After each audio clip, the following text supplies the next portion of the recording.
Hello, everybody. Welcome back to another episode of the Unnamed Gaming Podcast. I am your host for this week, Tempusbe. Marshall, idiot, to the skies. I am joined, as you can see, by only one fellow member this week, as we're missing Nettle. Surprise. But hopefully she'll be back next week. Yes, hopefully. Fingers crossed when I'm not here because I'm on my holiday. But What? I'll just Rah! rage, but it's fine. There'll be at least 3 people. Not giving anything away or anything like that. Hello, I'm Bendy, your admiral. Idiot. No, wait, that way. I've been recently, every time I see a in that's general waste, I've been saluting it, general waste. What's it doing? Hello, welcome to the podcast. Maybe we should start again. No. We don't do do-overs. Once that record button starts. Fuck it. You get what you're given. But yes. I'm delirious. I've been working very hard recently, and you never know what's going to happen tonight. Yes. We never know. Like, let's say, for example, how have you been? Yeah, I've been alright. It's been a crazy couple of weeks. It's going to settle down, I hope. So, how are you? Yes, I'm not too bad, thank you. Not too bad. Good. We would ask Craig, but he's the strong silent type. He keeps on messaging me saying that he's not okay, and I feel like I should reply to his messages. You think he's actually asking for help? Yeah. Honestly, ask for help. If you're in troubles. Yes. Get help, please. Get help. I will make sure I message Craig back at the end of this podcast. I love you really, Craig. Yeah, we might rip on you, but you do a fine job. You do alright. Yeah. It lasts the whole time. A bot that doesn't get paid. Yep. So Comic-Con. That happened. Yeah. I've heard the same thing from several people. It just wasn't enjoyable. It was too busy. I've been going to MCM since 2017, 17, and I have never seen it be packed both inside and outside. Never seen it that busy at all. For me, there was just far too many people. I just couldn't. Sunday was a little bit better, but still, it was just, I don't know, there wasn't enough there to warrant it, I guess. Yeah, I think this is kind of picking up on something we spoke about a few weeks ago, with conventions, events, and stuff. Like, at what point does it just feel like it's being done for the money? And I get it. From what I could see, people enjoyed themselves meeting up with people, they probably, because it's I think it's the first time really that it's been on since. There was one in October. Yeah. But it was very limited. The tickets were very, very limited. It was just not as big, so I don't think as many people went. So they've fully opened it for this one, and everyone's taken advantage. Yeah. Oh, well, you know how we said Craig, we asked him if he was okay? Yeah. He's definitely not okay. Yes, he just messaged you again. Cool. I'll sort out the audio for you. Yay!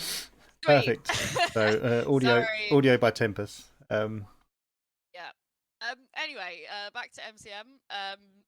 Yeah, just too many. It seemed like they oversold tickets, to be honest. And when you want to go and you want to cosplay Nettle and I do. We want to have space to be able to, show off our costumes and all of that sort of stuff. And you just couldn't.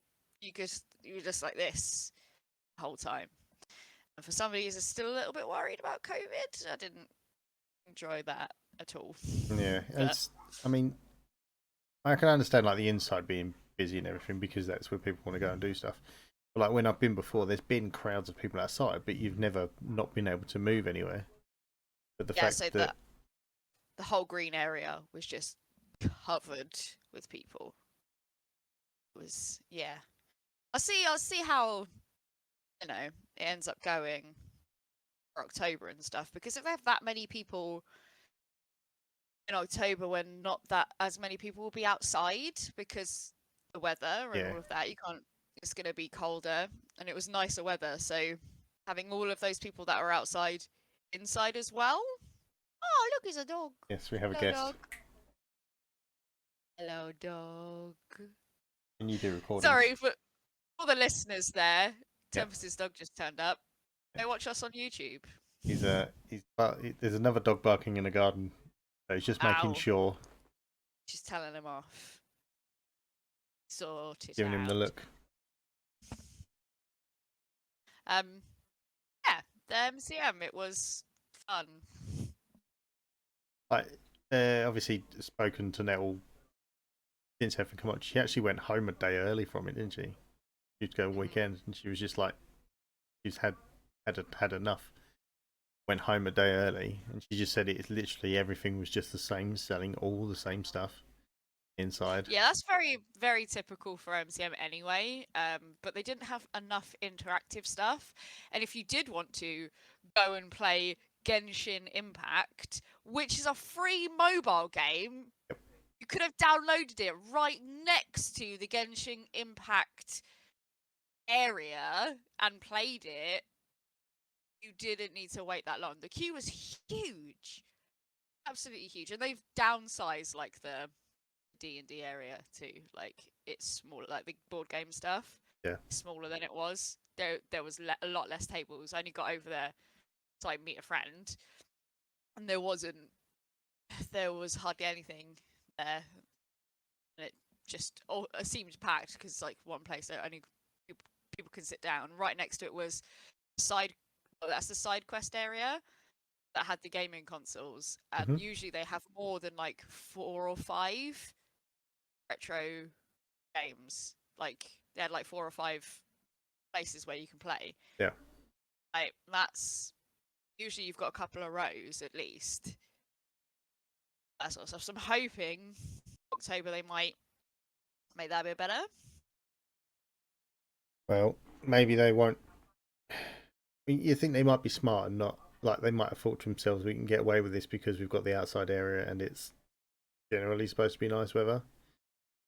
But like you said, October, more likely going to be cold and shitty. So they couldn't sell that many tickets and have everybody. It would all be in like this. Yeah. I mean, I was about to say, although we're now in June, and I'm still wearing jumpers. Like It was so hot on Saturday though. It was very warm in the sun. Yeah. Very warm in the sun. Yeah, I think just the weather has changed so much over the last like 5 years. It's like it seems to be like the hot weather gets later. I mean, we're saying that October will probably be lovely. Yeah, well, just be like really mild. Just like just totally mild, like perfect to stand outside in a wintry costume and to not be too cold out there or too warm out there. It's just going to be absolutely delightful. The perfect weather for cosplaying. Wait. Hold on. Might not be able to go. I have to check the dates. I might be in Vegas, so I'm going to be warm. Vegas? So. Vegas, baby! So look out for a special Vegas live episode with Bendy. I'll do it. Don't at me. They've got games. I mean, they're casino games, but exactly. They're still games, right? What did you play this week? Blackjack. How did you get on? I now have to move. And I'm sitting like in a jail cell, recording the podcast. You can see the bars in front of you. due to not, due to like cheating at poker or something. And obviously, that's how committed to the podcast Bendy is, that she would choose to video call us to record an episode rather than call a lawyer. You got one call. Well, as long as it's going to be an hour and a half, Yeah. you'll be fine. Yeah, because we can call the lawyer for you after. Yeah, it's fine. As long as I'm on the podcast, it's fine. Yeah, podcast from jail. I was probably being done, right? More than likely. It probably is a podcast from jail somewhere, so... Convict part. Yeah, I now need to kind of Google that later, so... If not, call us. You can be part of the Unnamed Gaming Productions. Yeah, because I'm not being funny. I know that they do give some, like, in some prisons, they do have access to gaming consoles and stuff, don't they? So they let us listen to the podcast. That'd be an interesting episode, wouldn't it? Future. We'll see. We'll take note of that one. When Craig's in jail. So, yes, moving on to our usual section of what have we been playing? The Bendy. Have you been really busy? I've been really busy. I've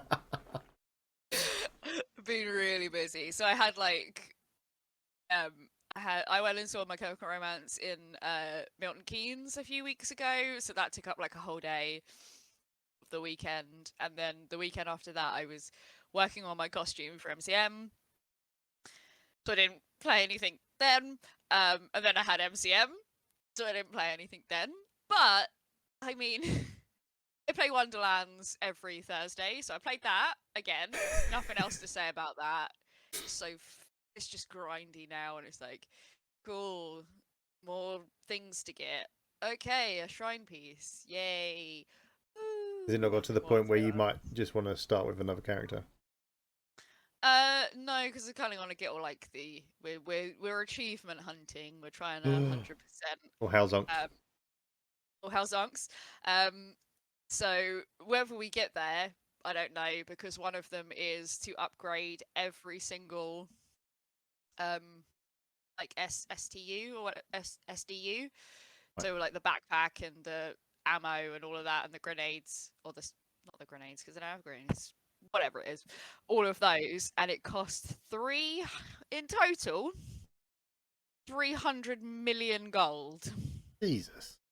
To do them all. Okay. So that's going to take a while to grind, like picking up stuff and selling it, and finding gold and stuff. I've done a couple of 4, and I have 5 million in the bank at the moment. So I'm literally just like grinding through, selling as much shit as I can, and then just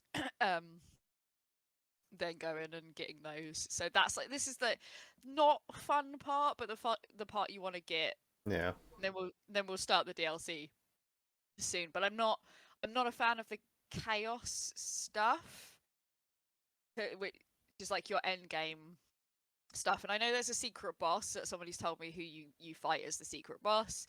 Haven't got to them yet, because you need to, like, it's just basically they pop you in an area, you shoot a load of enemies. You can make it really hard, or you can make it easy for yourself. It is the least fun that I have in Borderlands games is the Circle of Slaughters or the Underdome in 1. They are my least favourite parts of them, which is just like waves and waves of enemies. And a lot of Wonderlands is that. So your random encounters that you have on the overworld, they are those. So they drop you in an area, you get a load of enemies come at you, and you shoot a certain amount, and then you win the encounter. And that is what the chaos is. And there's nothing new or innovative about the chaos to then warrant trying to get chaos level. And I know you get good loot and stuff, but it's end game. Yeah, so you've already got the guns you want, really. Yeah, you don't necessarily... I've had this same gun for about 20 levels now, because it's great. It's a torque weapon. It does fire damage. It does explosions! It does fire damage with the bullets, and then it does dark magic damage when you throw it. And no, it's not a torque. It's a TDR. It's the ones that you throw out, and they blow, and it blows up in dark magic. And my character it does do more dark magic power with all the bits that it does. So I've had that for ages, and I just won't get rid of it. Even if I get like a legendary weapon that looks better, I just know that this one will work better. And I love SMGs in Borderlands. Always my go-to. Always use them. So yeah, it's we're still playing it. We're gonna be playing it every Thursday, so until it's done and we find a new game to play. I just like being able to like meet with my friends on a Thursday evening and just literally shoot some shit. Perfect But analogy. so just another thing, another comfort game which I've been playing when I get the time. Got back into Majora's Mask, and I did the Snowhead Temple. Finished the Snowhead Temple last night, and I realised that my Joy-Con is broken. No drift. Yeah. Really bad. And in that temple, you have a lot of. So when you become Goron Link, don't know if you've played it. You do a roll. You roll, and then like spikes come out, and there are parts of the level you have to roll in a straight line to get over like a gap. Yeah. My drift goes to the left. So sometimes it just isn't there, which is fine. Sometimes it just starts, and it always starts when I'm in a roll. So it goes over there somewhere. I'm like, oh, I'm in the lava again. Oh, I've fallen all the way down to the bottom again. I was getting really frustrated. It's like, oh, why? Maybe I should buy some new Joy-Cons, but they cost £50. Yeah, see, the issue was I kind of had that. I ended up with like 6 Joy-Cons or something, and like at least 3 of them had drift in them. So in the end, I bought a Pro Controller. Just made life easier. I'm thinking about the Pro Controller and the N64 one you can get. So you can get an N64 controller, but you can only play that while it's docked because you need to put it in USB. You don't have the USB on the thing, and I tend to just get it out if the other half is watching something I don't really want to pay too much attention to. I don't care for this. And also, he's watching Battlestar at the moment, which is fine. It's a nice background thing. He enjoys that. But I'm just, I don't, because I haven't watched it from the beginning. I'm kind of just like seeing kind of stuff that happens. So I just take my Switch out. But also recently, all the stuff started again. Everything, new things have started. So Stranger Things came back, and I watched everything that's available in 2 days.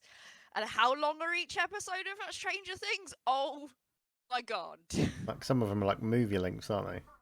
So 7 episodes that are out at the moment are 6 of them are an hour each. The 7th one was an hour and a half. And then the 2 that come out in July, the first one back is 2.5 hours long. Jesus. And then I think the next one is an hour. The last one is an hour and a half. So surely if you was going to do your longer episode, you'd make that the last episode. Yeah. And I'm trying to think. I don't get why they're releasing just 2 episodes a month later.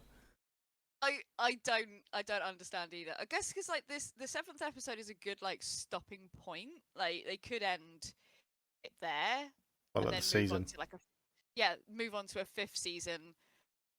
But I guess they made these really long because it could be a season in itself. So I'm intrigued to see where it goes. To be honest, I'm not talking about games, but also Obi-Wan.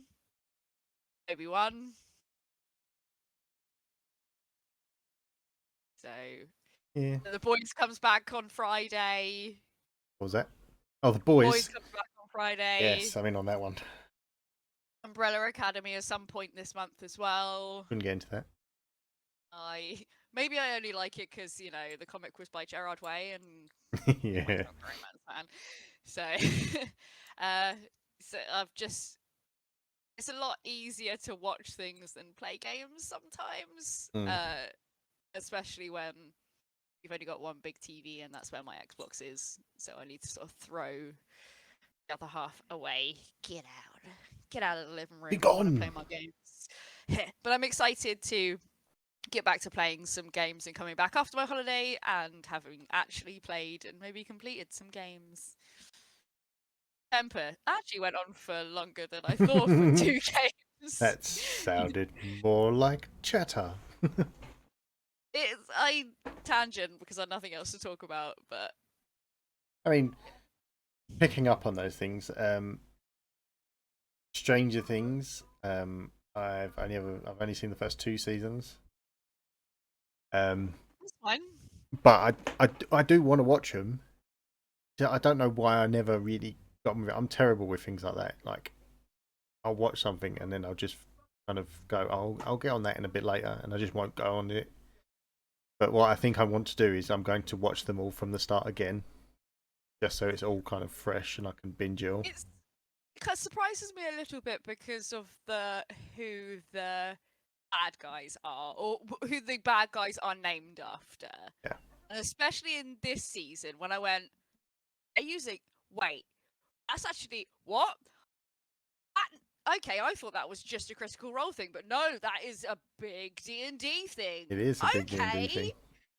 It's Vecna, right? Yep. They call it Vecna, and I'm like, that makes sense. Oh yeah, no. TikTok spoilt loads for me, so I'm not that worried. They've gone hard on the horror though. Like the other ones have got sci-fi conspiracy elements, and this kind of does have that. But because I think Robert Englund's in it, they've gone hard on the Nightmare Before Elm Street. Is that Nightmare Before Elm Street? Nightmare on Elm Street. It feels very like, because he is Freddy Krueger. Yeah. It feels like Freddy Krueger. Just like the deaths and stuff feel very much like that. But I'm not going to spoil it for everyone, but I'm enjoying it, and I'll enjoy to see more Freds. I love Freddy Krueger. Yeah. Well, yeah, I will get to it. I've decided I'm going to watch them all. I might as well watch them all from the start, because if I've got to watch through season 3, might as well take the time, because season 1 and 2 aren't actually that long, so No. I can get through them quite quickly. I have something quite cool, I think. She's gone. I got this for Christmas. Oh, nice. And I don't know which character I'm going to choose to. Is that the Stranger Things starter set? I haven't got the starter set. I do want to Yeah. get the starter set, but it has. But yeah, for those listening, Bendy has picked up the Stranger Things and D&D collaboration comic.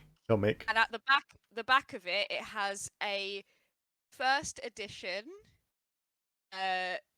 character sheet. But it has the Demigorgons from Stranger Things just up at the top there. So I think I can. I don't know if I want to actually write a character on here, but I think it looks very cool. I'd probably try and maybe copy it, scan it into the computer, maybe.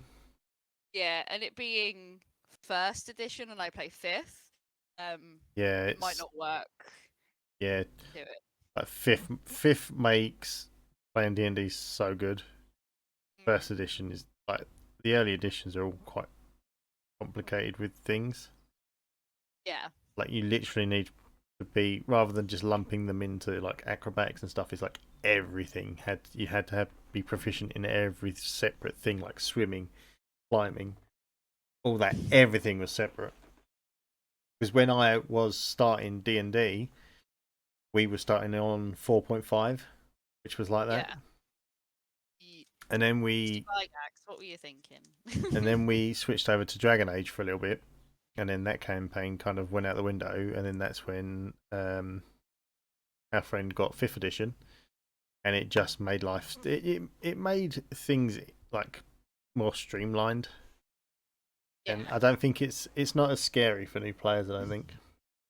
No, I found it quite easy to pick up. Although I look back at my my first characters that I've made, and my god, are they suboptimal. I have a paladin who doesn't have that great charisma nor strength. Which I should be playing while I'm on, because we're having like a one day of D&D on the holiday I'm going on, because I'm going with my D&D troop. Ooh. and I'll be playing with them. But after playing a character that actually is optimal, it's like, oh yeah, Pers is freaking terrible. Um, Can Maxi I? Paladin, Maxi Paladin called Sir Pers a lot. I love it.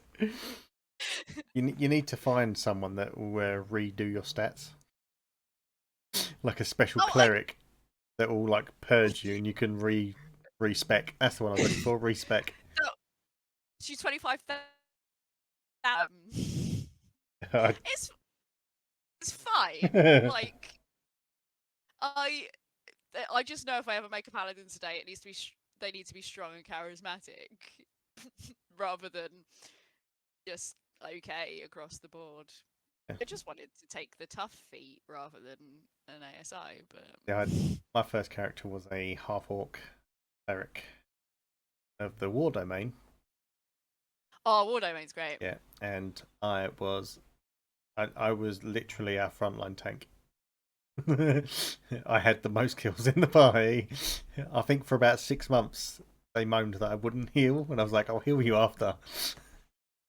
Clerics are not there for healing. Look, Have you not met Jester? why would I have a warhammer if it wasn't to be used to literally golf swing a skeleton's head? Bards are used for healing.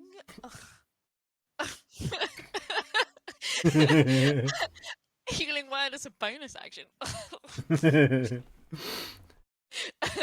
Anyway, Oh, before we trigger lots of anyway, people, Tempus, what have you been playing, me, please? on the other hand, have a plethora.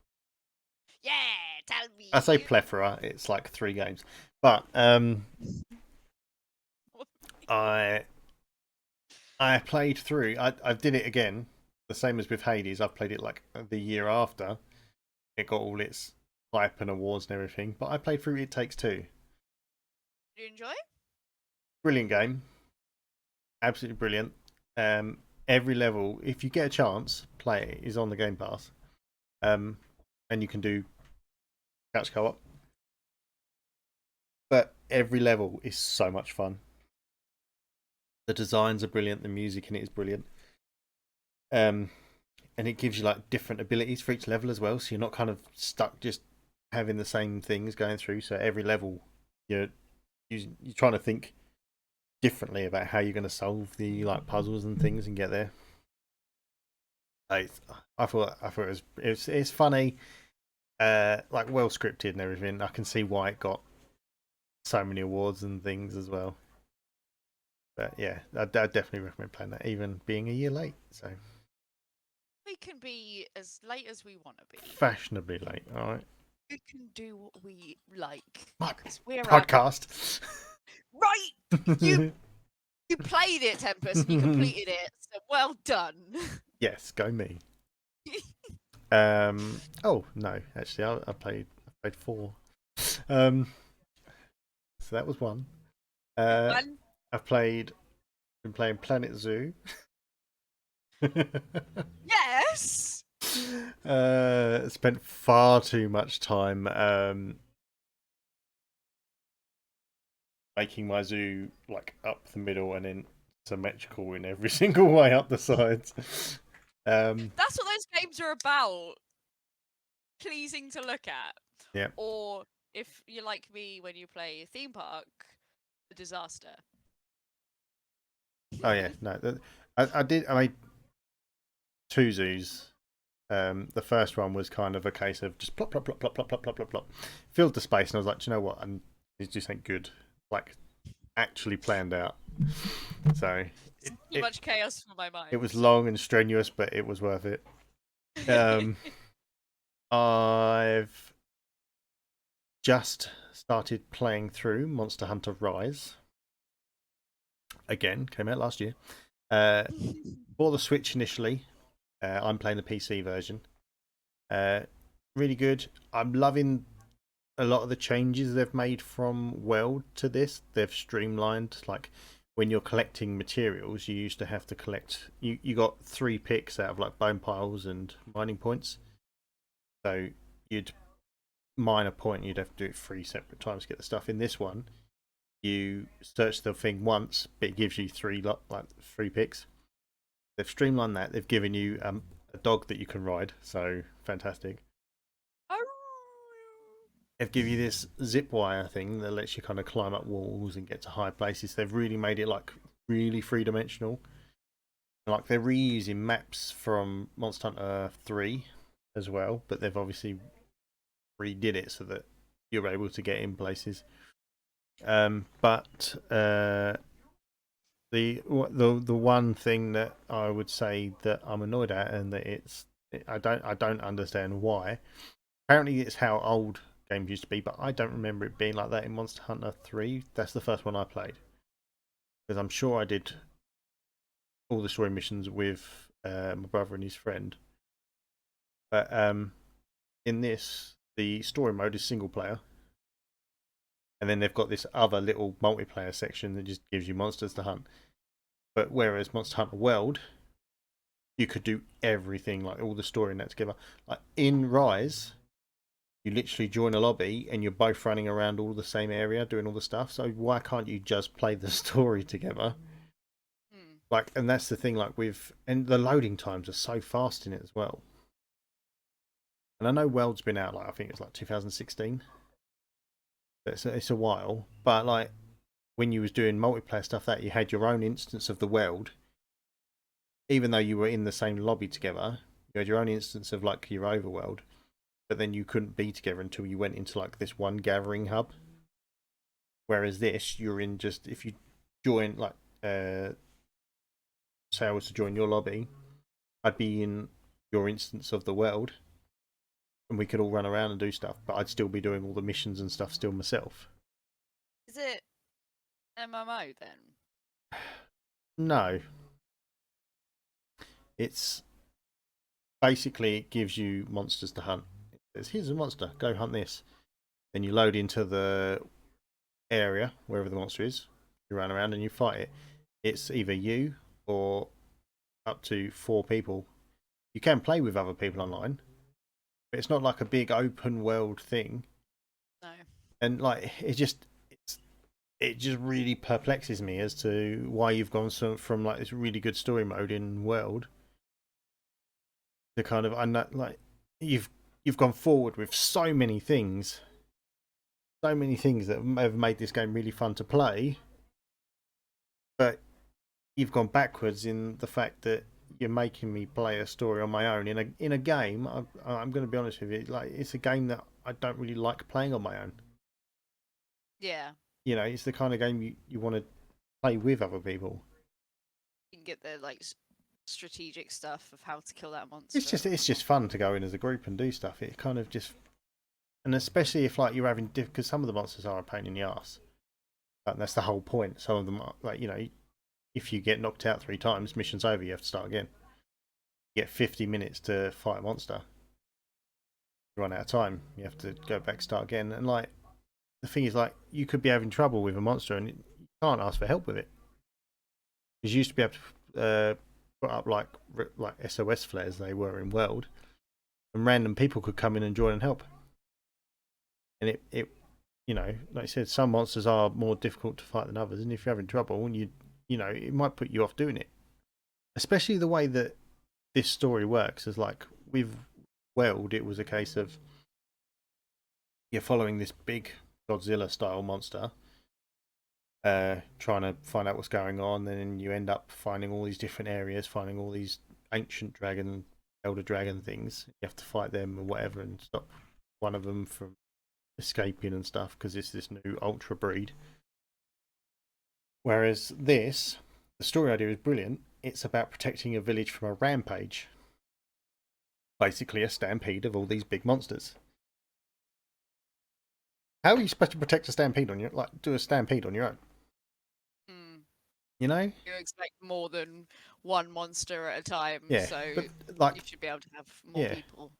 The way it looks like it's going to be is a case of it'll throw like a few monsters at you at once. It's like, how is one person supposed to do that? I mean, I haven't got to a stampede mission yet, so I can't say it's fully how it's going to work. But like, just from looking at the stampede mission, it's like one big monster and 3 like other ones below it. So it's a case of, and then an arrow with another big monster and whatever. So I could spend ages trying to fight this monster that's a pain in the ass, and then the next thing comes in, just wallocks me, and I'm dead. But I don't know. I've started the story mode today a little bit, and it just feels. It's gonna sound sad, but it feels lonely doing it I on was your own. just about to say, does it feel lonely? It And I does. can imagine it does. Oh, I Yeah. feel lonely. Hey, But, makers of Rise, sort that out. Let me play with our friends, please. yeah, but I mean, I definitely think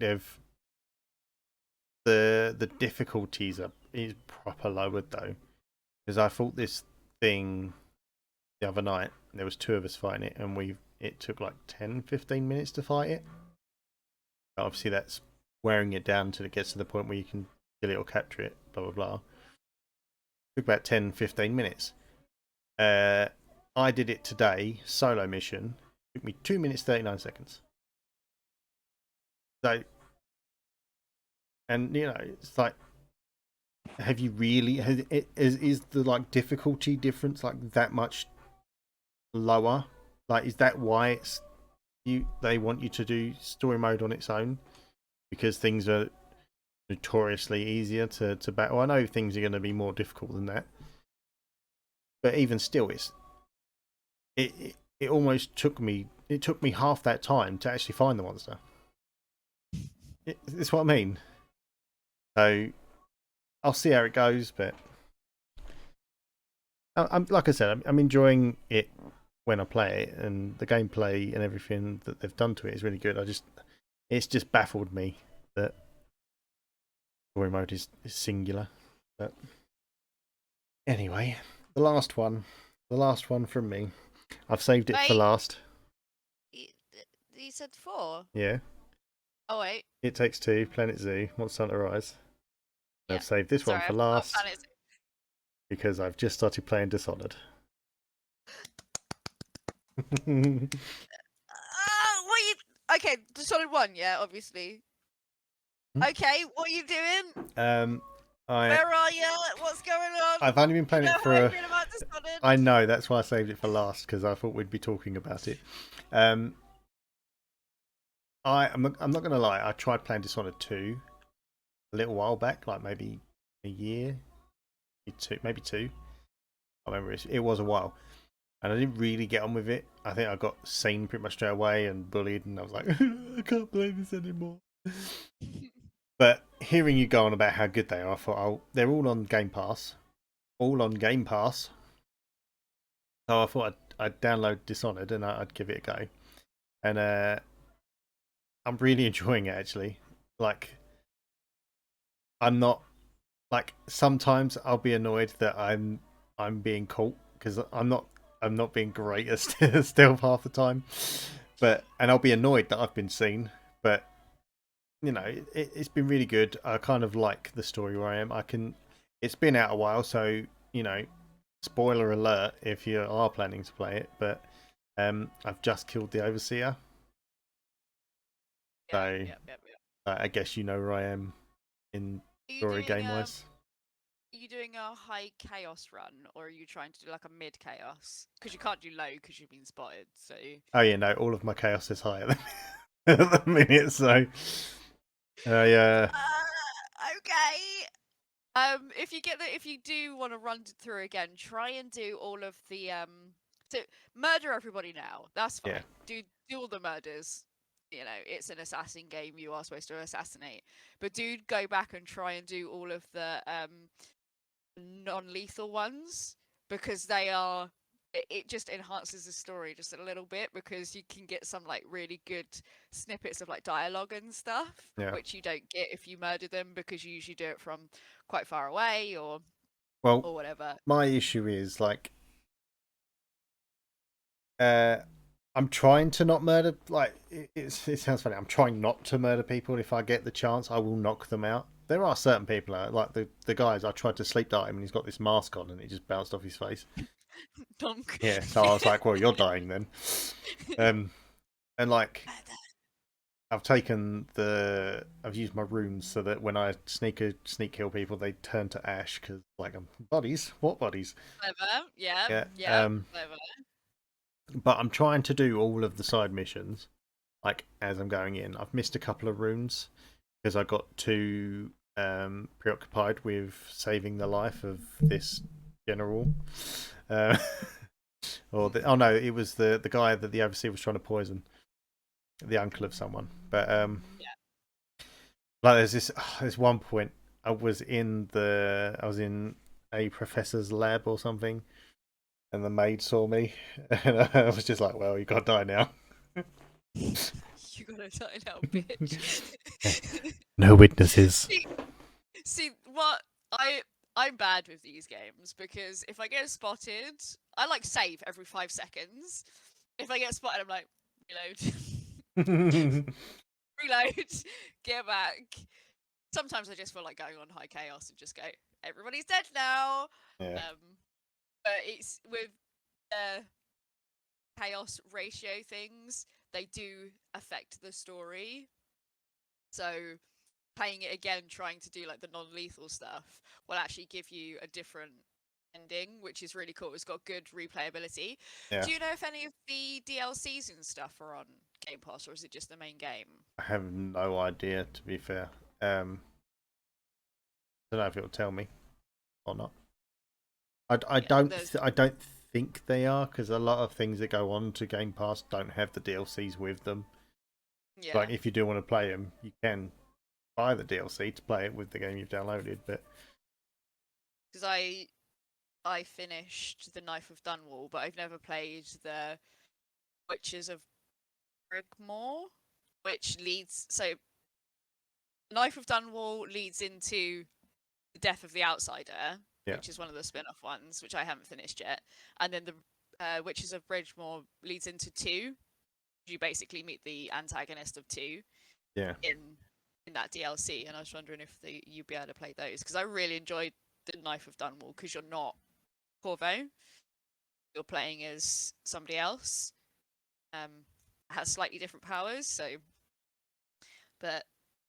you've gone like full chaos with the powers and stuff as well. If you got the Shadow Monster, that might be in 2. I haven't got that. No, currently I've upgraded health, and I think I've done the thing. I've not had that many runes at the moment. I think I'm still quite early doors, but I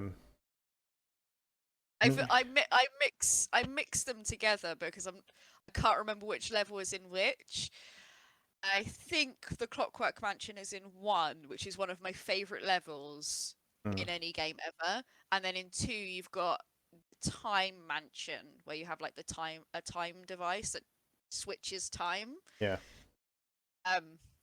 It's just really cool mechanics like that I love about Dishonored. There is one that lets me slow down time, I think it is, or pause time or something. I haven't got that yet. If it's the definitive edition, which is on Game Pass, then it looks like it looks like it's got all the DLCs on it too. Oh, that's cool. But so you need to go 1, The Witches of Bridgemore, 2, Life of Dunwall, Death of the Outsider. That's the way around it should go. Okay. Although I've never played Witches of Bridgemore because I didn't have the DLCs when I first played Dishonored before Dishonored 2. I should put up I got the special edition of Dishonored 2, and I've got a Corvone mask and Emily ring. I might put them up in my background at some point. Ooh. You need to slowly put up like your game collection stuff. Just stuff that I have every week, something different. I have so many like special editions things, and I've got like lots of statuettes and stuff. I won a load of Borderlands ones when I did the Borderlands competition. I've got a Kina and a Lilith. I also bought a Lilith Rubber Duck. Think There's this company, and I can't remember its name, but they do game characters as rubber ducks, and they're great. I need to find it what it is. I've seen them in I think Game was selling them for a while. I can't remember what the company that make them are, but they're really cool, and they do some really. Nettle's got some Destiny ones, of course. Of course. Of course. Yeah. Anyway, tangent. Like, where does this road go? I don't know. So you're enjoying it so far? Yes, I am. I shall hopefully crack on with it over the weekend. But yeah, I will come back to you next week with more. Yeah. Good. No doubt this is predominantly like that Monster Hunter Rise are pretty much going to be what I'm playing for the foreseeable future.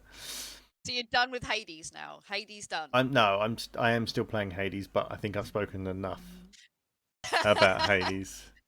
No, I would like every podcast that I am in, what run you're on, and how many times you've beaten Well, Hades. let's just put it this way. I have a save file for when I play it on stream, and I was so obsessed with still wanting to play it, I started a new game file, and I wanted to see how quickly I could get my first run complete. I did it in 32 runs on the stream file. I managed it on my 13th attempt. Nice. Should have been 12th, but I got silly. But even still, 13. I think I'm about 20 odd runs behind my stream run at the moment, and I've completed the story. Like I've done the enough runs to Actually have the ending. to get the credits or whatever, but I've not got the ending.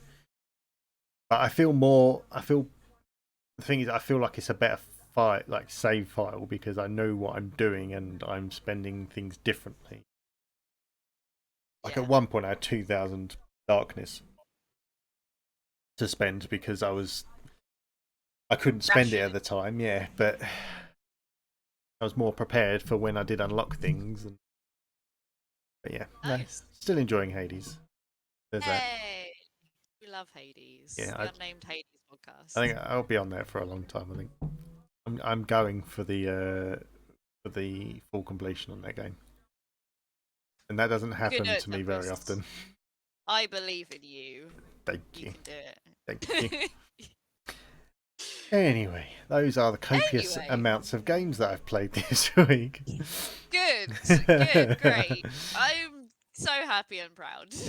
Thank you. So after that, we generally talk about a piece of news each. Bendy, do you have some news? Yeah, I do. It's going to be quick. So, you know how we don't like Take-Two because they tried to sue It Takes Two? Yep. The name Take-Two. He's at it again, isn't he? Right.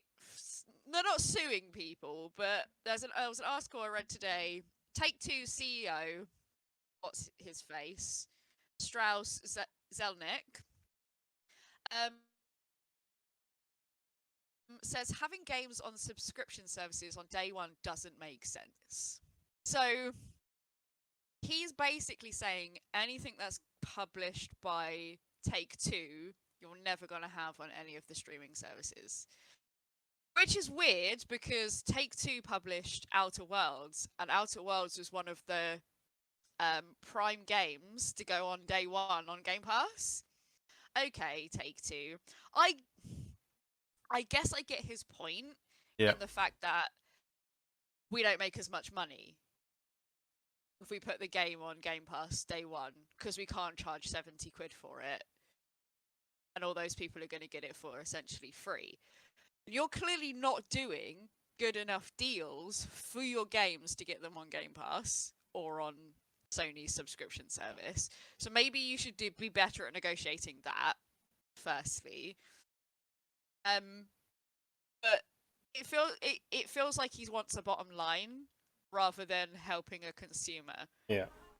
So he's like, I'm going to poop out this game here. You're going to buy it for 70 quid and I'm going to make money. You're probably going to maybe not like it. But that's fine. I've made my money now. I feel like subscription services are great for the fact that gives you more opportunity to play something different because you have a big range of games to choose from. And if I really I quite liked Outer Worlds, right? Got it on day one. If Outer Worlds does not come on Game Pass, I'm not going to buy Outer Worlds 2. I'm not going to buy it. Okay. If you put it on Game Pass, I will play it. So I'm more likely to play more of your games if you put them on these streaming services. And if you've done a good enough deal and it's per person who downloads that game or whatever, you get like royalties and stuff. You're probably going to actually make money. Yeah. You're not thinking about the long-term relationship with your consumer. But like in my job, right? My job is about keeping a client for as long as possible, like giving good customer service. And I feel like by putting your games on day one on streaming services that people already have is good customer service, and you're going to get brand loyalty. Whereas Strauss is just thinking about bottom line. And he says it's going to be a hindrance to the gaming industry. I don't understand your point.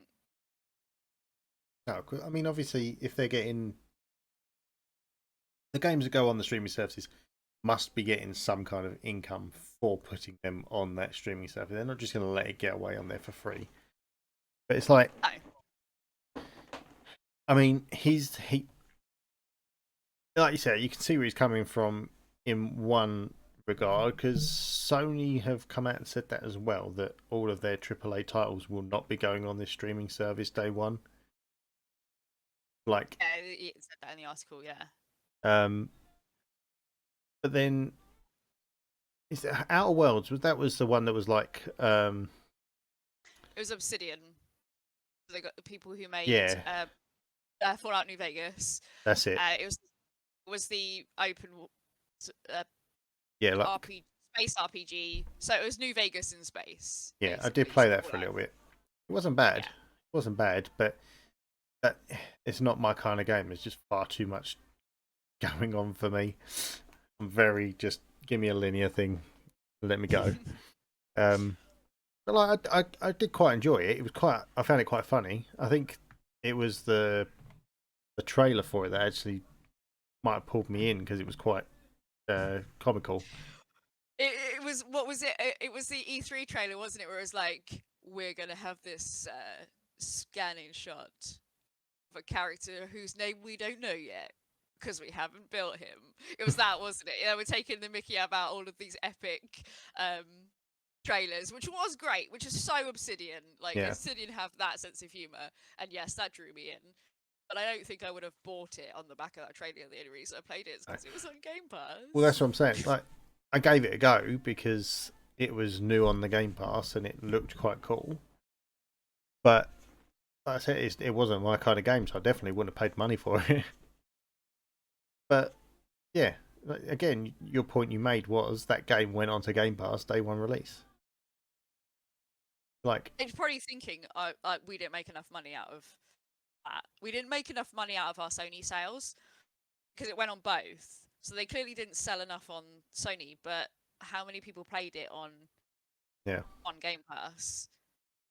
Like, you clearly undersold that to Game Pass anyway, so you haven't set up a good deal. But there's more to sales, underlying sales, than just buying that one game. As I said, it's like brand loyalty. Well, you need to sit back and look at Take-Two in general. Like, yeah. Firstly, do that. But say they released a game on day one on Game Pass, and you played it, you loved it, and it came off Game Pass. You'd get a sell then, wouldn't you? If someone really, really loved it and wanted to play it some more, they'd buy it. Well, it's like, Like having a demo, Yeah. but just a longer demo. Well, like obviously I wasn't going to bring it up, but it's already been brought up tonight. But like with Hades. Hades. I absolutely love it. I actually want to find like a physical collector's edition thing for it because I want like an actual physical thing that I can have for the game because I love it that much. You know, I'm sure there's people out there that enjoy Outer Wilds to that point as well. I think it definitely I'm going to say sides, but it's not the word I'm looking for. But like, it's definitely for the people that enjoy their Fallout, their like those style kind of games. I think because that's very much what it kind of reminded me of. Yeah. I think streaming services is just the future, and I don't think consumers are gonna take any shit. Yeah. Basically, I don't think they're gonna be like, if they're looking forward to a game, they're gonna buy a game. But a trailer these days and hype is not enough. We have to really think, because games are so expensive, we have to really think about what we're going to spend our money and our time investing in. And I would much rather go through my time is very limited. I'm so busy all the time. And I don't have that much time to play games, so I don't know why I do a podcast about it. But anyway, I'm trying to get better. It's fine. Enough about my life. I would just find it easier to go through my Game Pass and go, right, what have I got? What can I play? What can I pick up? And maybe pick up a game that I might not have done before, like with Hades, like all of those ones. And then the ones that I will buy are the games in series that I absolutely adore, that I know I'm going to like. So the only game that I've bought this year is Wonderlands, because I'm a big Borderlands fan. I've been waiting for it, and that's what I bought. But I've played so many games because of Game Pass, and it's opened up everything. I think they're just closing off a bit of a market by just saying I'm never going to put any of my games on there day one. Yeah, it feels almost like shooting themselves in the foot a little bit because, like, not maybe necessarily Outer Wilds 2, but maybe like not as big a high profile a game would be like massively suited for Game Pass. Like, you know, it might not get as much press or like publicity, and then putting it on Game Pass, knowing that people scour that daily to see what's new, what to play. And like you said, like I literally went through Game Pass the other day, and that's what made me download Dishonored, because I was like, oh, I've seen it, I'll download it because I've heard good things. Give it a go. Wasn't wrong. Yeah, it just. One hand, I can see what he means, because obviously at the end of the day, this need to make money to make games. Yeah, but... this, you know, they've got to make money to survive, but also at the same time saying they should never go on day one. You kind of shooting yourself in the foot. I just don't like Take. I just don't think if anybody other than Take Two came out and said that, I might be like, I kind of get what you mean, but yes, good point. I guess it's a fair point. They want to make money, and Sony want to make money, and that's what they want to do. But I feel like, as a customer services representative in my everyday life, you should think about your customer. And I thought Sony is for the players. Feels like it's for the money, right? Well, you know, we'll see how their new games collection PS Plus thing goes in the future. If they don't start adding games to it within a couple of months, then people are soon gonna drop off of it. They're gonna have to. But They're gonna have to keep it fresh, like with Game Pass. at the end of the day, though, thinking about it, Sony stands, people who love Sony first party games, people that love those games are going to go buy those games. There's no changing them. It just might be nice for them to, get it as well as paying for their streaming service, which they're probably paying for anyway on Sony. Reward your fans for liking your games. Well, I think the one thing that they're coming out to say is that they will be putting game previews on there. So, like we said, almost like demos are going to start going back on there, which is I'm fine with that, because if it's something you're interested in, you can then go and play the preview, and it'll either sway you to buy the game, or it'll make you say, actually, it's not for me. But they've given you a choice, they've given you a chance, and if you really do like it, you're like, well, I'm definitely buying this now. Why not leave it to? And I don't know if this would work or anything, but why not leave it to the consumer? Like,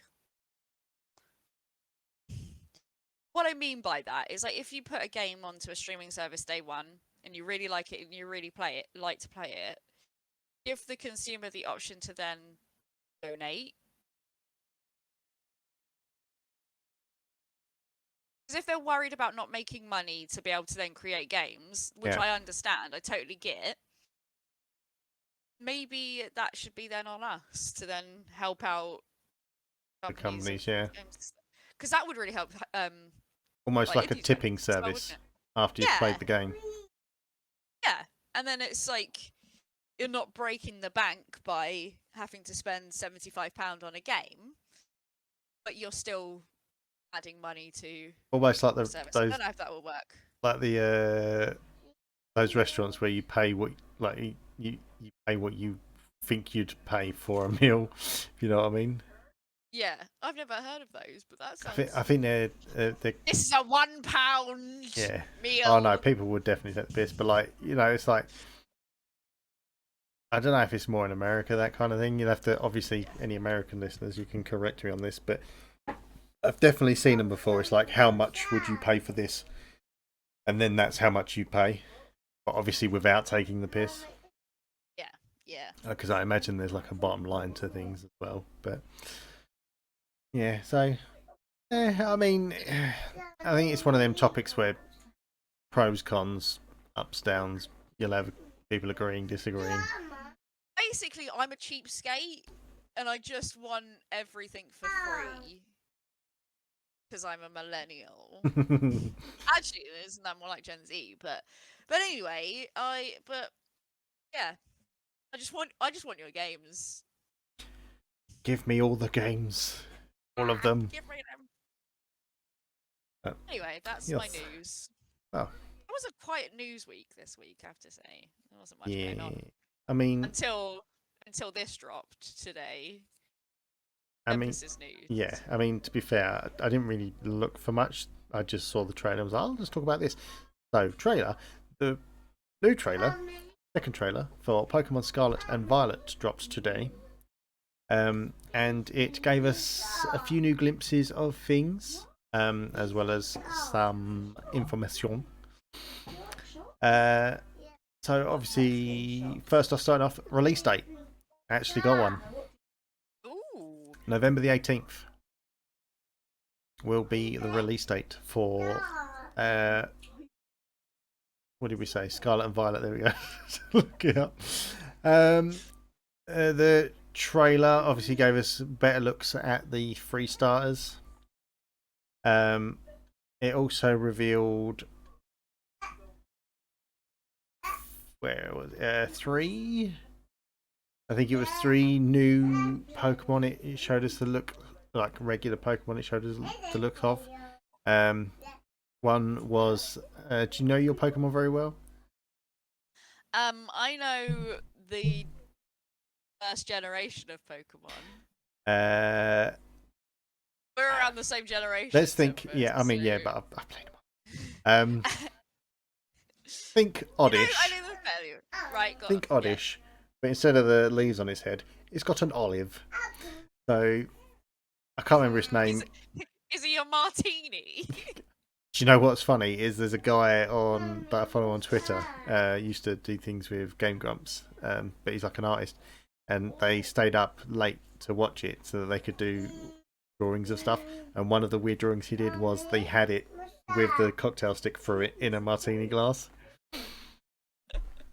Love that. Love But that so much. yeah, hang on, this might help.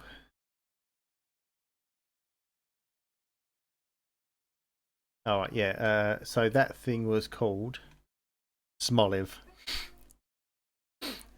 and it has got like a really scared face. Cool. Another one is called Pour Me, which is it's like a chunky squirrel with a quiff, but it's electric type, electric mouse Pokemon. Oh, so Pikachu. Yep. And the one that everyone's fallen in love with, Lechonk. It is a pig. It's normal type, but everyone has fallen in love with him straight away. Lechonk. Lechonk, right? Yeah, one word. Lechonk.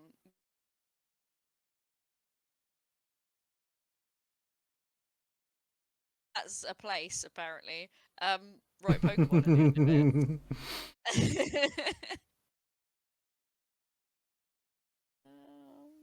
I spell it wrong? Probably. Is it Lechonk? L-E Chonk.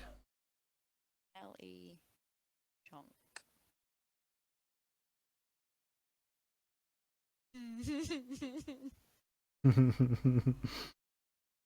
Oh, he does look cool, he's doesn't he? really cute.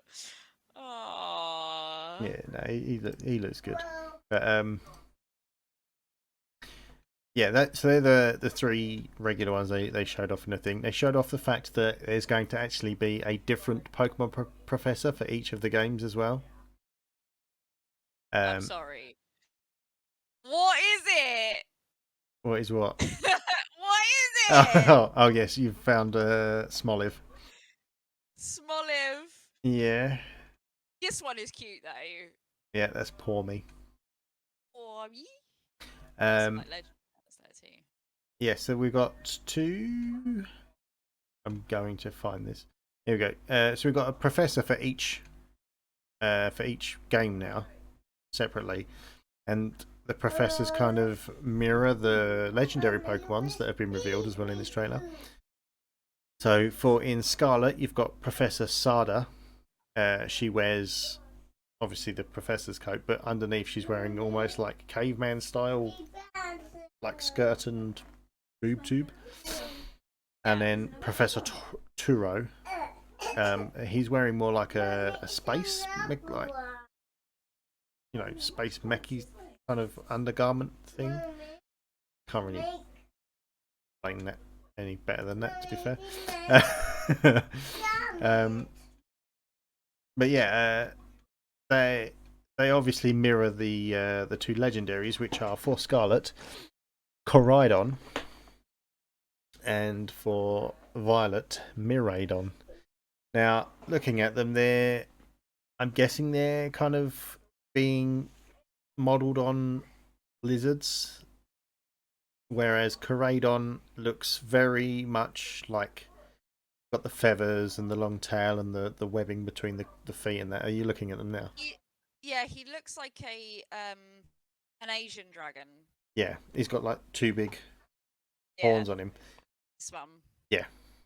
Yeah, and then Miraidon is weird. It almost looks like mystical energy trapped inside a robot mech suit. Like its hind legs are basically jet boosters.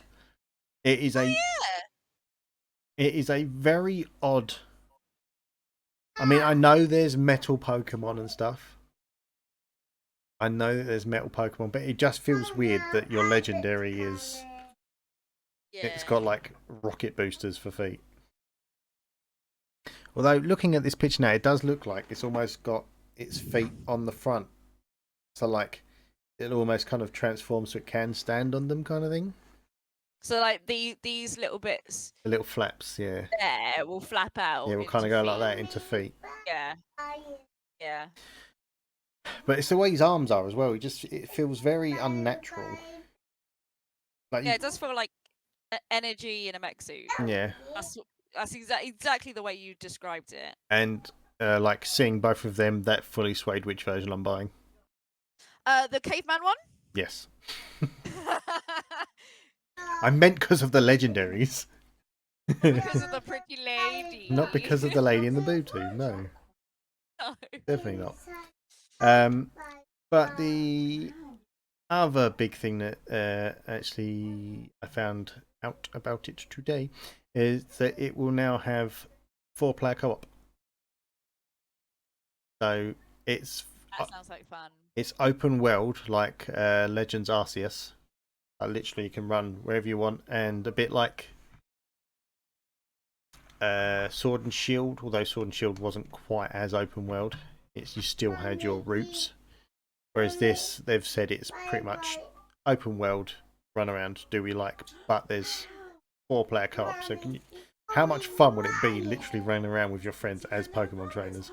It's got the same like sneaking and catching system as Arceus as well. So you can sneak up on Pokemon, like everything in the wild. So it's like they've taken all the things that kind of made Arceus like a great new game, made it into the new streamlined kind of modern version, but also made it so you can play with your mates, other than just trading. If there's 3 starters, as there usually is, Yep. why can you do 4-player co-op? I would say 3-player would be better because you could each have. Yeah, I get that. In the trailer, the 4th person had a Pikachu, because why wouldn't they? Pokémon. Yeah, but Copyright strike. But I get what you're saying. Can you imagine like maybe you're onto something? Like imagine like in a couple of months' time they'll release a new one and go, "What's this? 4-player co-op, a 4th starter Pokemon, dun-dun-dun. Electric type." It would have to be electric type. Yeah, it probably would. How about one day, Tempus, when this game comes out around Christmas time, we try and do a Pokemon Stream. Pokemon stream. I'm up for that. I haven't played Pokemon since fully since Black, so that's where I dropped off. But I do, to be fair, I really wanted Sword and Shield and I really wanted Arceus, but I just haven't been able to. Yeah, I didn't mind Sword and Shield. I think I got about halfway through it, and I think I'd had enough because this is what I was talking about when I feel like I think this is where I was kind of having this conversation about Monster Hunter Rise the other day, when they're trying to do too much to keep people involved. Like with Sword and Shield, it was the same thing. Like the version before, it was Mega Evolutions and Z moves, and then in this one, it was Gigamaxing your Pokemon, so they were absolutely huge. And I think that had just put me off because of the fact that it was like, you've taken everything I love about Pokemon, and I get you're trying to not make it stale, but surely by giving us this new way of running around the world, the new view. Sorry, he's decided he doesn't want to sleep. Baby T. Yeah. Yeah, like you've given us this whole new way of looking and playing this game. Did you really need to do the massive Pokemon fights? And it just kind of, I'd got kind of bored of it. But I'm kind of hoping that this goes back to its roots a little bit and just gives us like a full good story mode, because I think the last one, I think it was X and Y on the 3DS, was the last one that I I think that had Z moves, but I kind of didn't mind that. Yeah, because it was X and Y, and then after that was Sun and Moon, and Sun and Moon was when they brought out the Mega Evolutions, and that wasn't bad. Don't get me wrong, Sun and Moon wasn't bad, but like you kind of felt like they was just at that point. That's when they were just like, well, we need to up ourselves every time, and it's like, what are they going to do next if they are going to do some kind of weird mechanic in it, other than make them bigger than they were before? You know, there's only so far you can go with it. I think it just needs being brought back to the start. Give us a great storyline. Give us a great team to fight through the game. You've got this brilliant looking way of playing it. You've got these new mechanics from Arceus, and you've got multiplayer. That's enough. But yeah, having a multiplayer should be enough to mix it up. Because I guess you are, what do they call it in Wonderlands? Competing. Right, yeah. So you can do cooperative, so you all get your own loot to loot, or you can do competing where you have to share loot. Yeah. So you all get the same loot and you have to like fight around it. Yeah. It could be the same. I imagine it'll be the same way with that. So you're all trying to find the same Pokemon, right? So you're competing to get the Pokemon with your friends, but then you're also running through the story. And I think that's enough to change up the formula. Just that little bit to suck in new players. Oh, I get to play with my friends now. Yeah. Yeah. So they don't need to have like these big old things. Well, I guess we'll see. We'll get more trailers, I guess, before, because you know what Nintendo are like. We'll probably get a couple, like a direct at least, going through it properly. Naming every single new Pokemon, because there's like 1,000 now, right? I remember when there was 100. Something silly, yeah. I know. It's just. I learned the Poker app. Okay. I knew it. I knew it all. I can't do that for 1,000 people. But did you know the new Poker app by Starbomb? No. I have to look it up. Have you not heard that? No. Do you know Game Grumps? Surely. Yeah. Their band. Yeah, Starbomb.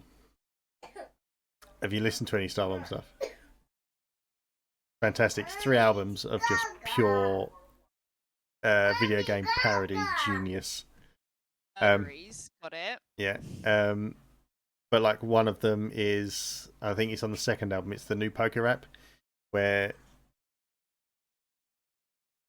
Ash needs to know the new lot of Pokemon. I won't spoil how he needs to know that, because that ties on from a song from the first one. Because they do link.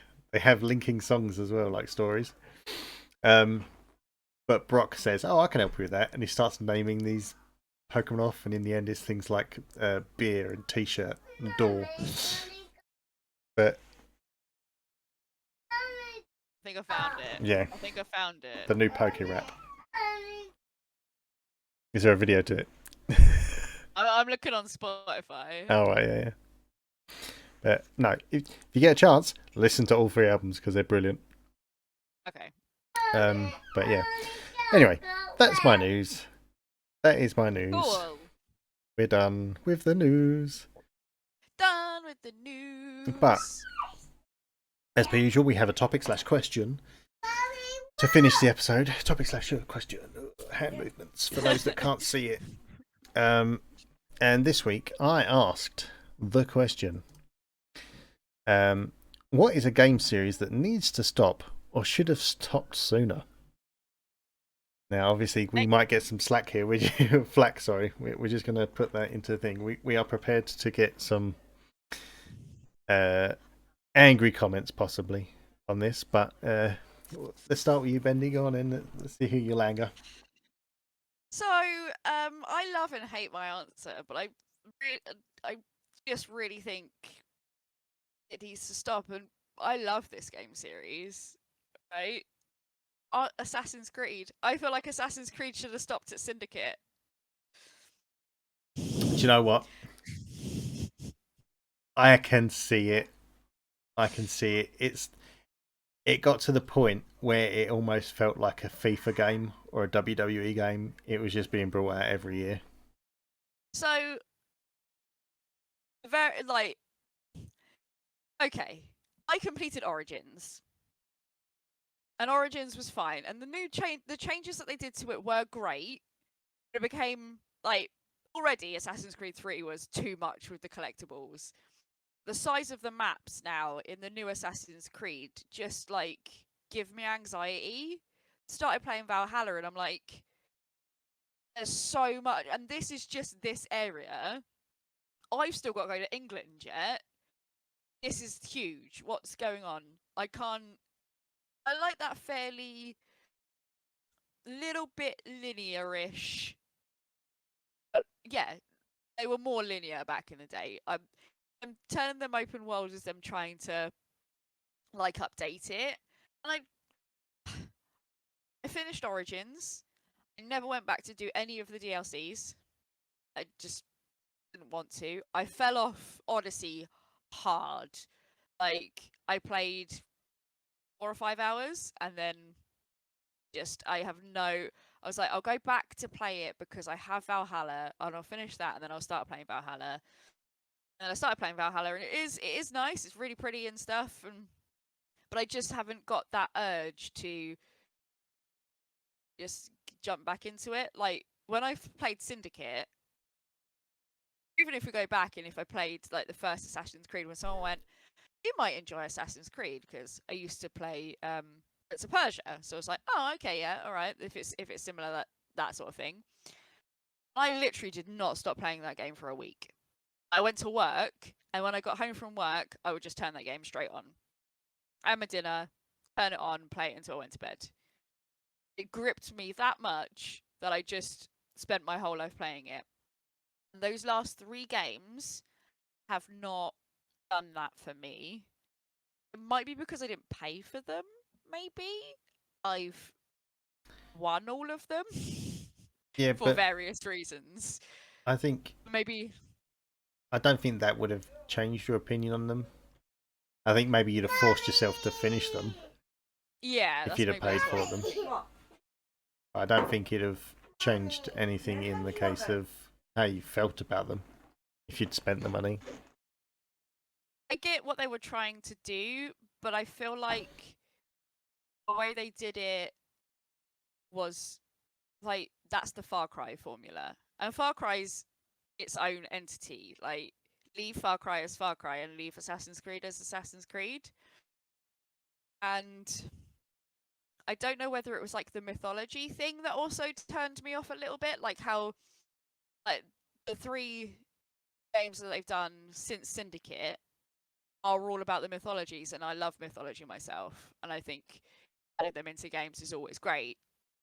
But I don't know if that's right for Assassin's Creed, because Assassin's Creed, although not historically accurate, because it's not, it's based in real history.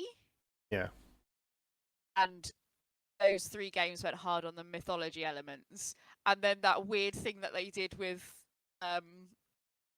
Final Fantasy. They did like a little, in Origins, they had like a little Final Fantasy crossover. So in Final Fantasy, you could dress like assassins and go to like an assassin like thing. I never played 15, or I didn't finish 15.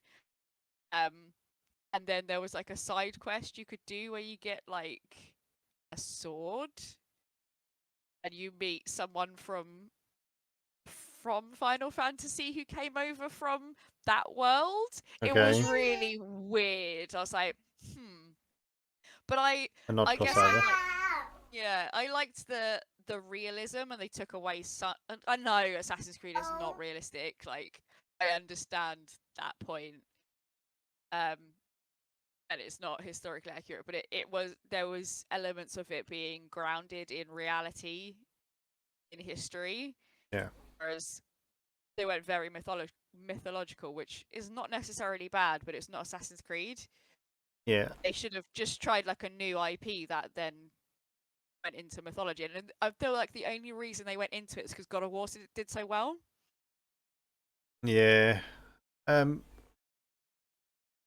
I think you've got all of those points are like very valid.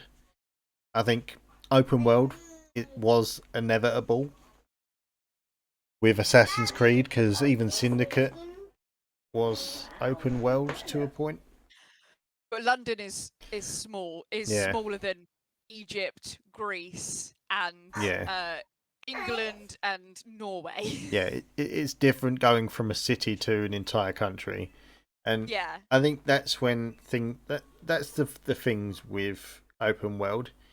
Either give me a small map with lots of stuff to do on it, or if you're going to give us a big map, don't just fill it with crap.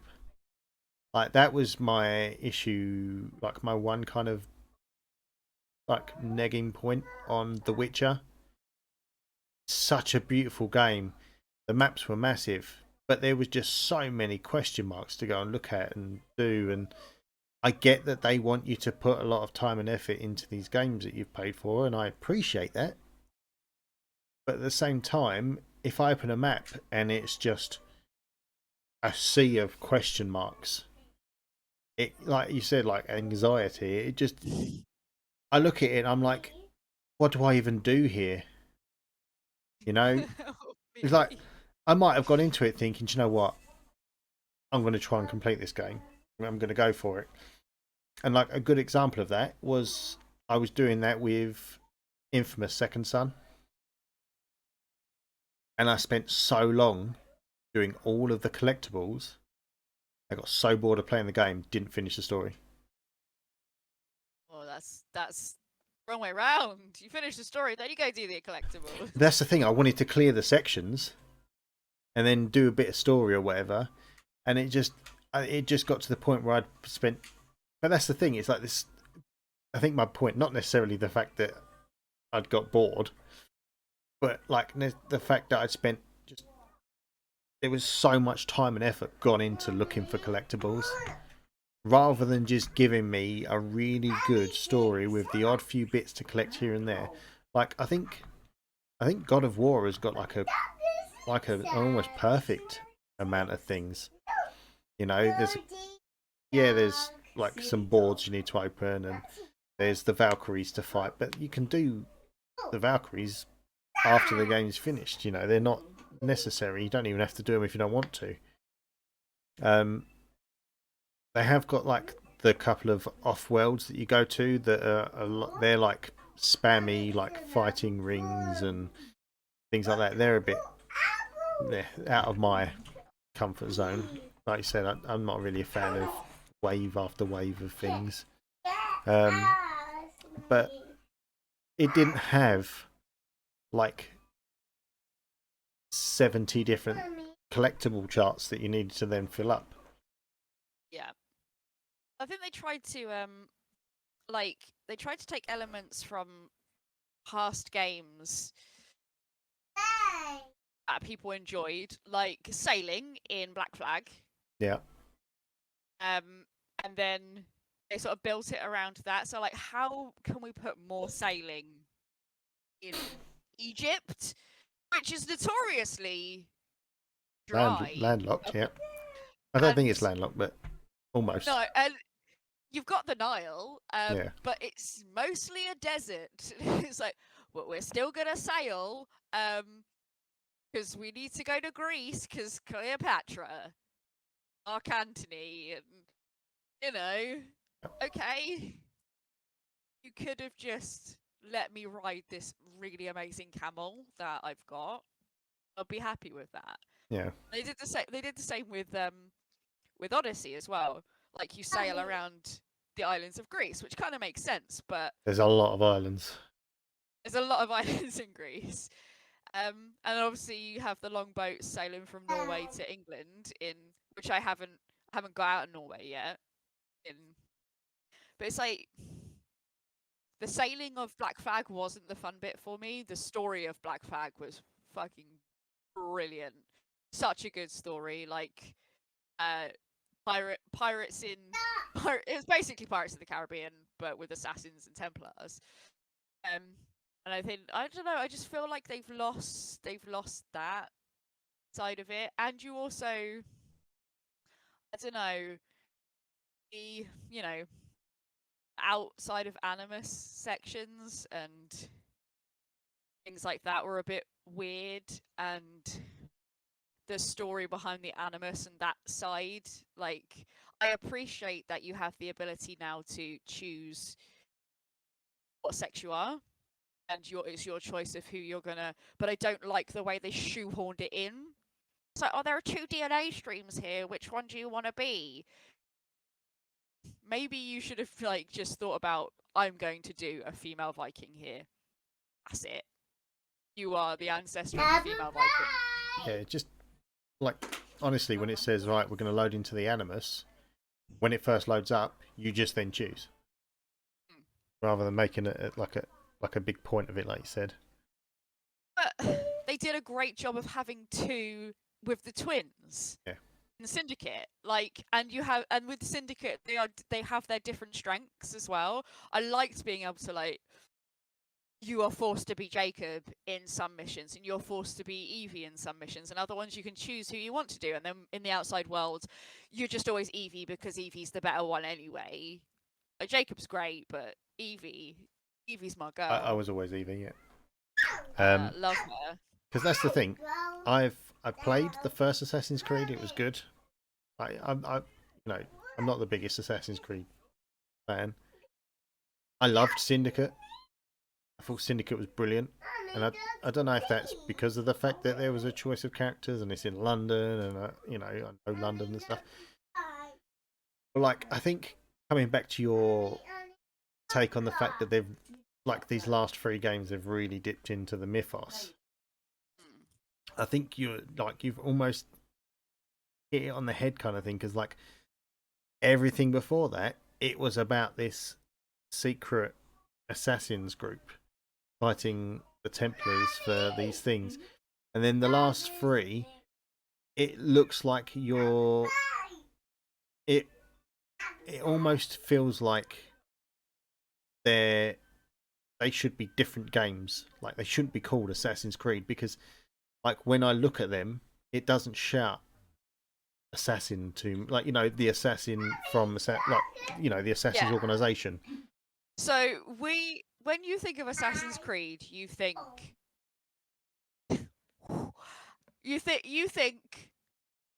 Yeah.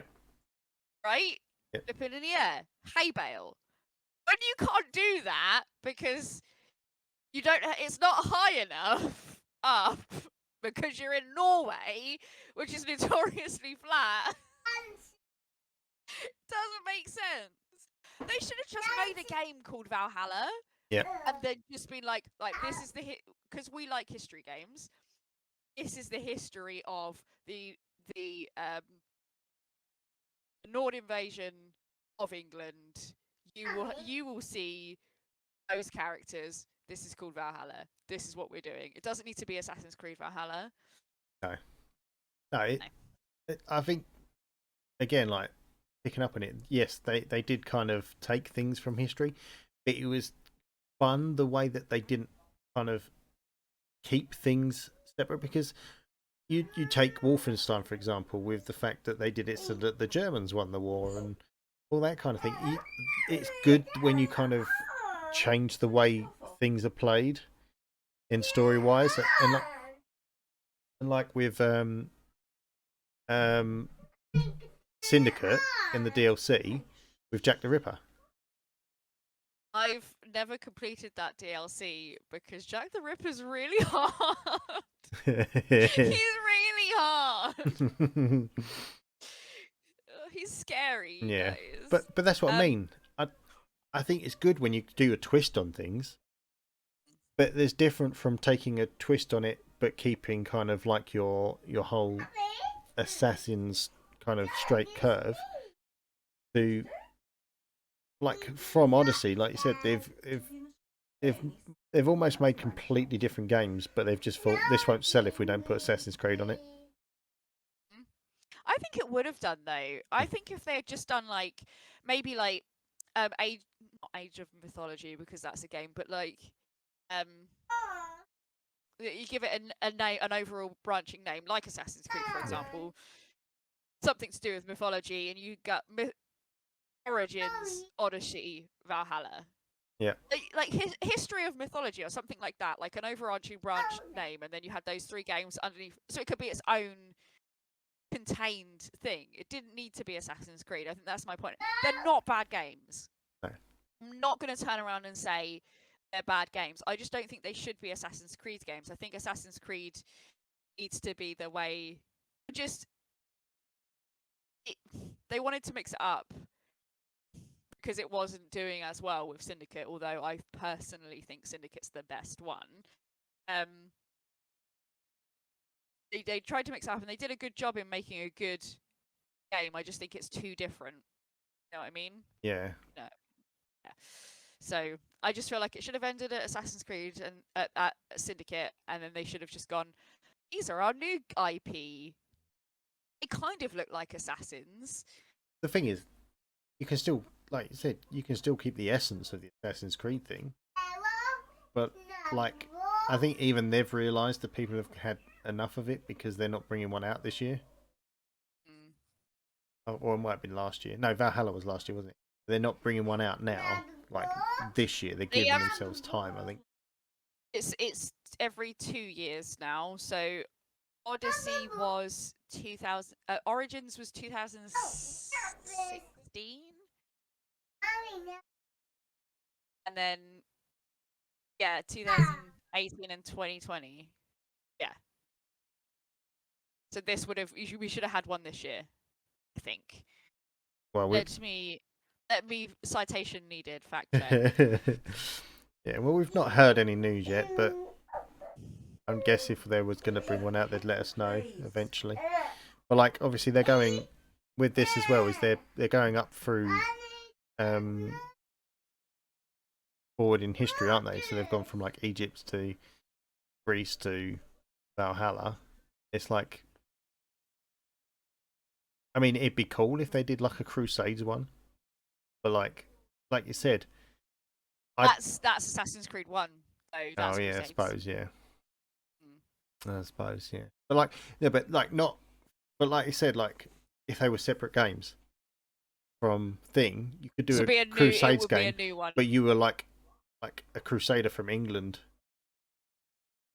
you know, something like that. But like, yeah, like a Mythos series kind of thing.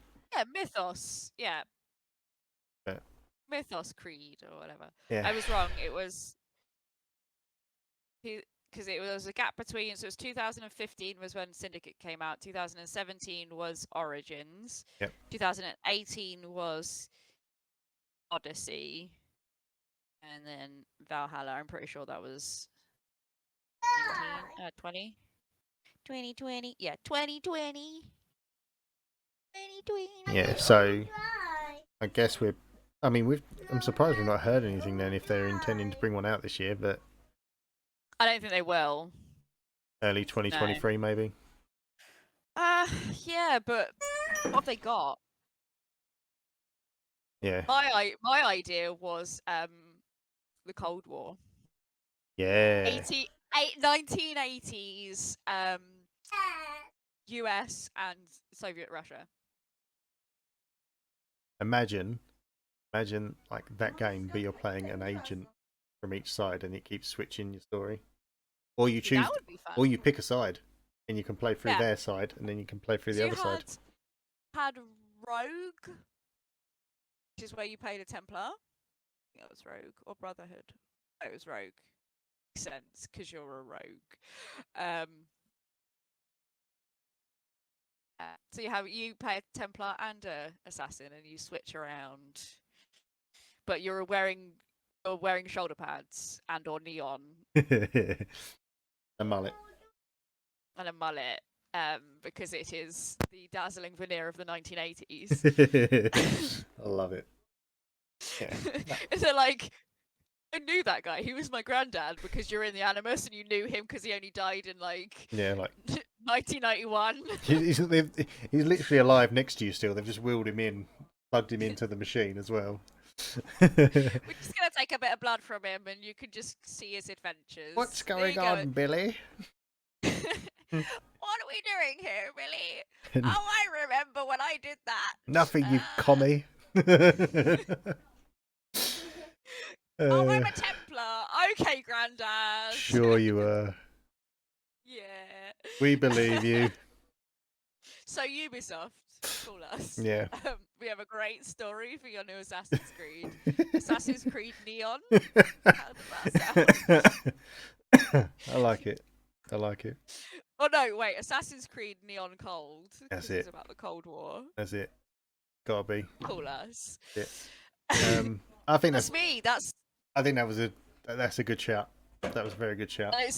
it saddens me because I love Assassin's Creed, so that's why it saddens me. What about you, Right. Tempus? What are you thinking should be cancelled? Okay, so like I said, I feel like there might be some flack coming my way, especially from the older generation. But I would like my game that I would put forward to this would be I feel like they need to let Sonic the Hedgehog just retire. That was my other choice. Yeah, I'm not And the only one. between the two of Assassin's Creed and Sonic, I was like, I'll choose Assassin's Creed Yeah, because well, Sonic was too beloved. But no, I've gone for it. I agree. Yeah, I agree. like his original games, obviously iconic and brilliant. I'm not saying that he has had like every game that's come out has been an absolute flop, but like the good percentage of them are just awful. Like, and it's not even, and that's the thing, they do so bad, and then they just go away and reboot it with something else, and it just doesn't improve. Like, So the only decent game I feel like Sonic has had in recent years is Sonic Mania, which is basically just a remake which of was the originals. yeah, which was someone that remade the game themselves. Yeah. And then I think Sega hired them Mhm. to then re-release it. But that's the thing. That was just them remaking the old games. Like, I think it's Sonic Adventures. The one that was on the Dreamcast. Introduced Big the Cat, I believe. Is that the one where they have the weird kiss? Like, what, between a Sonic man 3. and a woman? Oh no, that's Sonic. No, between Sonic and a woman. I think That might be Sonic 06. Is that, it may be. Is that Sonic Black Knight? Maybe he's done it on more than one occasion.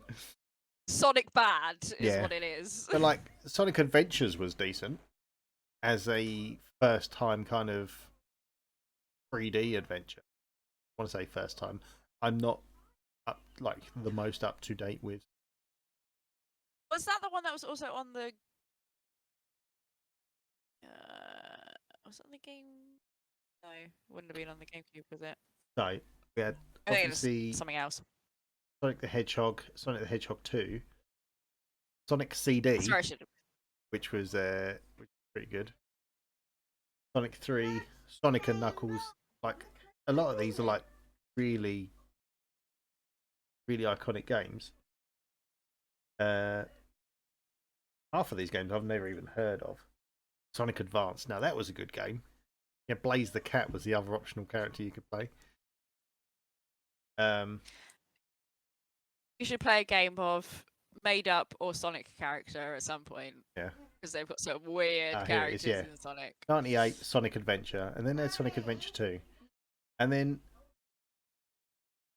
I think kind of the kind of mid to late 2000s is kind of when it started to really go bad. Sonic and the Secret Rings, I think, notoriously bad. Sonic Unleashed, where he become a werewolf. Oh yeah, the werehog. Yeah. Like, why? Sonic and the Black Knight. Like, Never even heard of it. he literally gets taken into medieval times. Cool. Yeah. So, Sonic Colors. I've heard of it. I played Sonic Colors. Finally, on the DS. Yep. Cool. No, they're rivals there. Yep. It wasn't great. Yeah. Sonic Generations. I played that. That wasn't bad. Because you played two different Sonics. You played like the original side-scrolly Sonic, and then you'd switch a level and you'd play like the 3D Sonic. That was quite cool. That wasn't too bad. Sonic Lost World. I need to look this up because I don't even know what this is.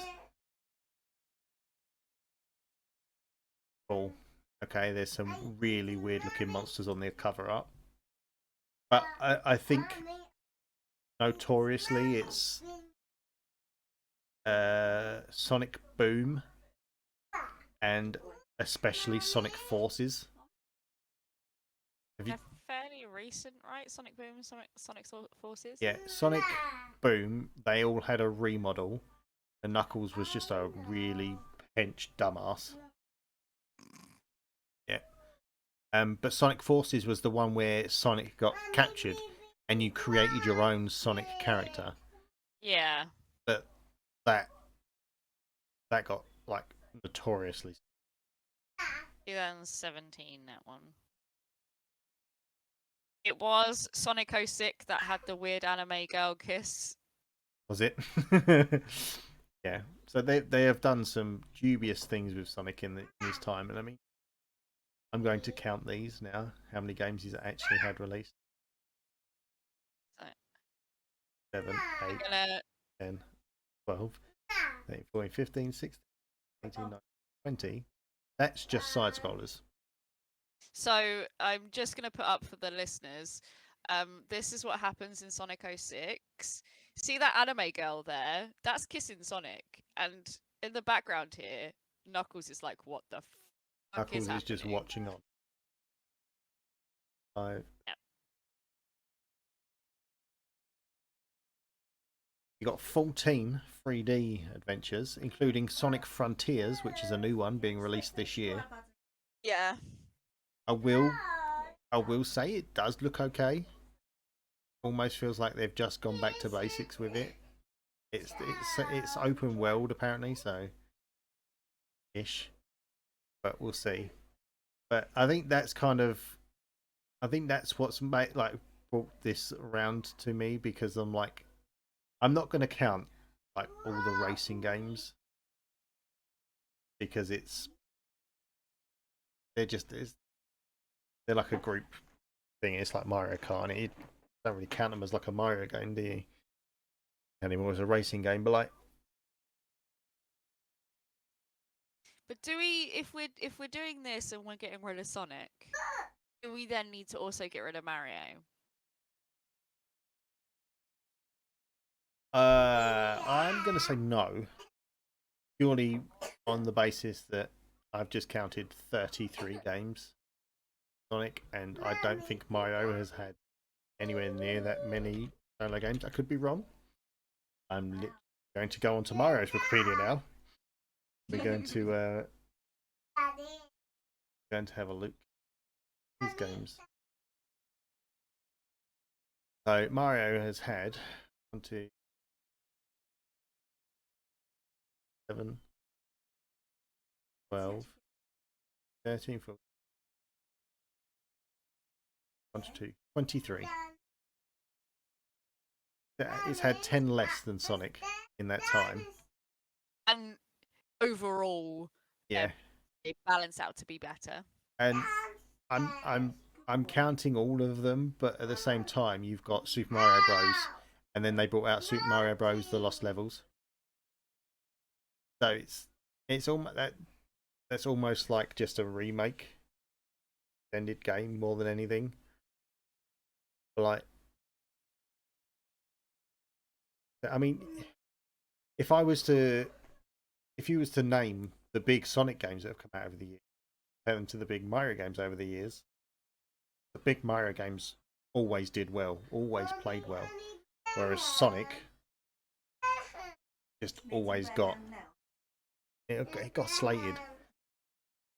And I mean, I will hold my hands up if this new Sonic game plays really well, open world, they've gone back to basics, no weird crap. You know, I'll say that I would say it's about time that he got views, You know what I mean? After being pulled through the ringer with so many, I don't know why games. Like I watched the Game Grumps play Black Knight, and I'm like, what is this? Like just the concept. Like, why would Sonic the Hedgehog be brought back in time to fight the Black Knight? You know, I'd have loved to have been in that meeting. Like, what ideas have we got? Sonic, However, though, yeah, apparently the Sonic movies are great. yeah. Oh, don't get me wrong. Sonic films are brilliant. Sonic films are So brilliant. we stop the games and make more films. That's it. Whereas there's never been a good Mario film. Excuse me, Chris Pratt is voicing Mario with an American accent. Yay, the listeners. I made a face of yay. But then that's like the same argument with DC and Marvel. Marvel movies are absolutely brilliant. DC movies are a load of trash. But DC animated movies shit all over Marvel animated movies. You know?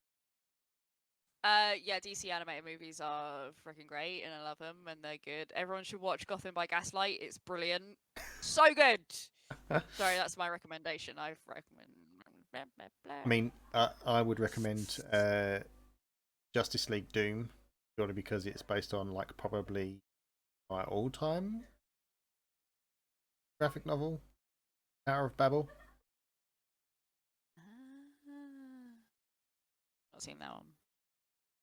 Do you know the story of Tower of Babel? No, I haven't read it. Do it. Read the graphic novel. Don't watch the film. They've changed they changed the film. I only have one DC comic. Okay. I'm sorry, and it's Constantine. Oh, that's fair enough. It's Hellblazer. I mean, which one is it? Yeah, sorry. My comic collection is X-Men. I'm sorry. I love X-Men and I mean, to be fair, Hellboy. My comic collection is predominantly Batman. Like I have some of the Batman comics are fantastic. I've got Hush. I lied a little bit. Sorry? I've got Hot in the City, the Harlequin, 252. I do have that. That was for research purposes. Oh, of course. Solely for research purposes. I read Tower of Babel and get back to me. But yes, I think that's done. Obviously, people might disagree with us here, but that's the whole point in these things. If there is a game series that you think should have ended much sooner, just let us know in the comments below, or join our Discord and come and join the conversation there. The link will be down below. Hello. But I'd say that is another episode in the bag. In a cup. In the cup, yeah. But thank you for joining me, as always. Thank you for having me. Where can we find you? Should we tell everybody where we are on the social medias as the podcast? Where you can listen and watch. You mean like on all podcast listening sites as well as YouTube, or just at Unnamed Gaming Podcast? That was terrible English. Search for the Unnamed Gaming Podcast on all your podcast listening sites and YouTube. It's the one with this logo, not the green one, although you should probably give those lads a listen as well, because they're good guys. A shout out to our Spider-Man meme podcast cousins, the Unnamed Games Podcast. Give them a listen. Yep. There could be some fun things happening in the future. The last one I did watch one the other day where I think it was two of them, Deanna and I can't remember the other guy's name. Beard and glasses. Sorry, I'm still learning your names. But they were talking about a lot of the new TV and stuff, so that was pretty cool. But yes, go check them out. You never know, there might be some multiverse stuff going on. Meme pointing. Yeah, go hit them up and hit us up. Hit everyone up. Yeah. Where can we find you, Bendy, on the internet? I'm Bendy Ben's costuming on everything. I made a new costume recently, and that's why I've not played any games, because I spent 10 hours hand sewing a seam, and I would like people to go and have a look at it on Twitter and Instagram. Thank you very much. You should. It's a fantastic cosplay. Thank you. It was so much work. It looked It was brilliant. so hot, and I was grey. It looked brilliant. Thank you. Tempus, Yes. where are you? I am at Tempusbe on all internet sites of the kind.